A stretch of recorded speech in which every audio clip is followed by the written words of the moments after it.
আসসালামু আলাইকুম everyone, welcome to রান্না কথন। আজকে আমি আপনাদের সাথে দেশি পুঁটি মাছ ভুনা শেয়ার করব।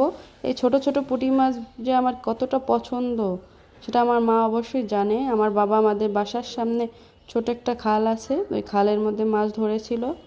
তো ওর থেকে আমার মা এক পোটলা আমার জন্য ফ্রিজে রেখে দিয়েছিল, ঢাকা আসার সময় আমার জন্য নিয়ে এসছে। বাবা মা যে সন্তানের জন্য কতটুকু ভালোবাসে সেটা একমাত্র নিজে বাবা মা না হলে বা বাবা মা যখন না থাকে তখন বোঝা যায়।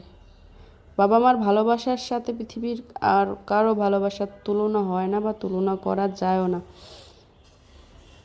আমাদের বাড়িতে আমার বাবা যখন কোনো ভালো মাছ আনে বা ভালো কিছু রান্না হয়, আমার মা অবশ্যই আমাদের জন্য ফ্রিজে এক পোটলা হলেও রেখে দেয়। আমরা যখন যাব তখন খাওয়াবে বা আমাদের কাছে যখন আসবে তখন নিয়ে আসবে। এটা একমাত্র নিজের মা বাবা ছাড়া আর কেউ করে না, আর কেউ করতে পারেও না এভাবে।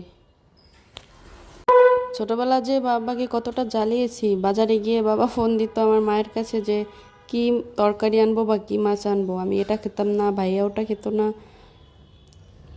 আর এখন সব প্রকার সবজি মাছ মাংস সবই খাই। আর এখনও বাড়ি গেলে কেন জানি না বড় মাছের প্রতি একটা অনীহা চলে আসে, বড় মাছ একদমই খেতে ইচ্ছা করে না। তাই মা বাবাকে বলে দেয় বড় কোনো মাছ যেন না আনে। বাবা বাজারে গিয়ে নদীর মাছ খোঁজে বা দেশি কোনো মাছ পায় কিনা সেটা দেখে। বাবা মাঝে মধ্যে নিজেও জাল দিয়ে মাছ ধরে, এগুলো খেতে দারুণ লাগে। আজকের পুঁটি মাছ ভুনাটাও মাশাআল্লাহ খেতে অনেক মজা লেগেছিল। সবাই ভালো থাকবেন, আল্লাহ হাফেজ। এবং ভিডিওটি ভালো লাগলে চ্যানেলটি সাবস্ক্রাইব করবেন।